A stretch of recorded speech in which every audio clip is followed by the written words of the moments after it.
You moved into a new place? Congratulations! And now, what do you need in your kitchen? These are your essentials. First, you need a good set of knives. They need to feel good in your hand or they're not going to be useful. A serrated knife, a santoku. These little bubbles here keep the food from sticking to the knife edge. It's a lovely thing. This is kind of my go-to.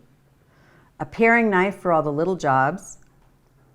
And of course, an 8-inch chef's knife for all the big stuff. You need a really good hot mitt to protect your hands when you're pulling things out of that oven. At least one cutting board. I suggest 2 different colors, one for vegetables, one for meat, a set of measuring spoons, because salt sometimes needs to be measured, 2 kinds of measuring cups, one for liquid. Definitely never get a single cup for liquid, at least 2 cups big.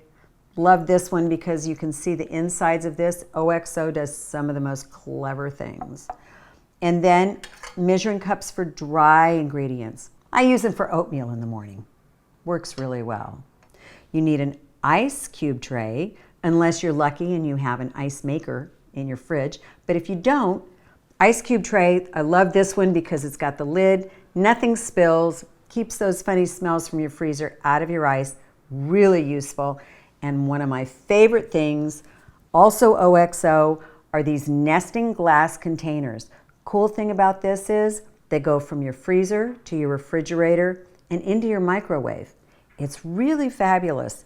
And with these few items, you got the start of a kitchen.